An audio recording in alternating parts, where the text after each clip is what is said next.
It started to happen gradually.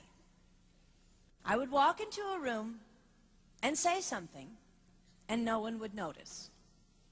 I would say, "Turn the TV down, please," and nothing would happen. So I would get louder.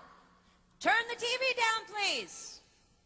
Finally, I would have to go over and turn the TV down myself. And then I started to notice it elsewhere. My husband and I had been at a party for about 3 hours, and I was ready to go. I looked over, and he was talking to a friend from work, and I walked over, and he kept right on talking. He didn't even turn toward me. That's when I started to put it together. He can't see me. I'm invisible. I'm invisible. Then I started to notice it more and more. I would walk my son to school, and his teacher would say, "Jake, who's that with you?" And my son would say, "Nobody." Granted, he's just 5, but nobody? One night, a group of us gathered, and we were celebrating the return of a friend from England. Janice had just taken this fabulous trip, and she was going on and on about the hotel she stayed in. And I was sitting there looking around at the other women at the table. I'd put my makeup on in the car on the way there. I had on an old dress because it was the only thing clean, and I had my unwashed hair pulled up in a banana clip, and I was feeling pretty darn pathetic. And then Janice turned to me, and she said, "I brought you this." It was a book on the great cathedrals of Europe. I didn't understand. And then I read her inscription. She wrote, "With admiration for the greatness of what you are building when no one sees." You can't name the names of the people who built the great cathedrals. Over and over again, looking at these mammoth works, you scan down to find the names, and it says, "Builder, unknown, unknown, unknown." They completed things not knowing that anyone would notice. There's a story about one of the builders who was carving a tiny bird inside a beam that would be covered over by a roof.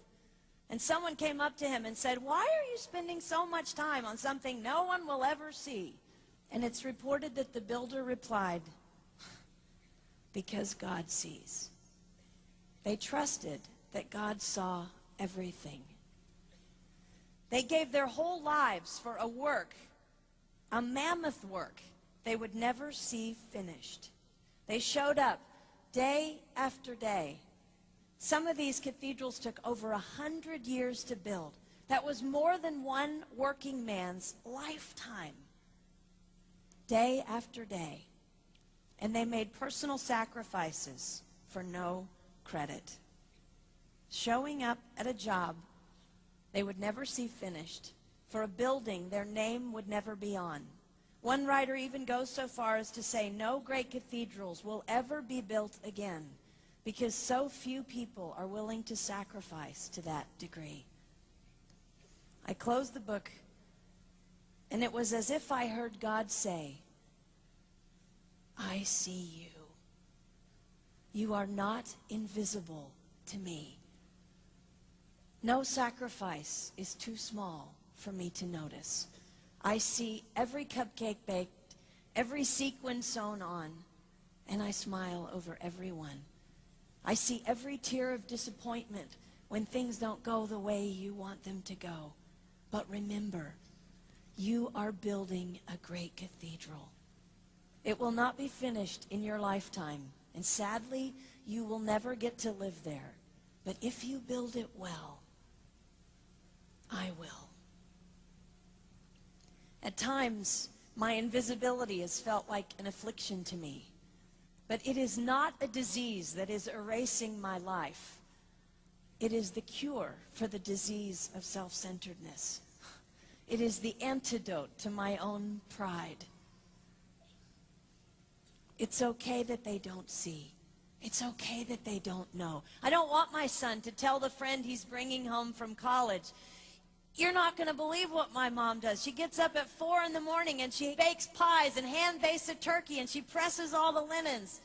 Even if I do all those things, I don't want him to say that. I want him to want to come home. And secondly, I want him to say to his friend, you're going to love it there. It's okay that they don't see. We don't work for them. We work for him. We sacrifice for him. They will never see, not if we do it right, not if we do it well. Let's pray that our work will stand as a monument to an even greater God.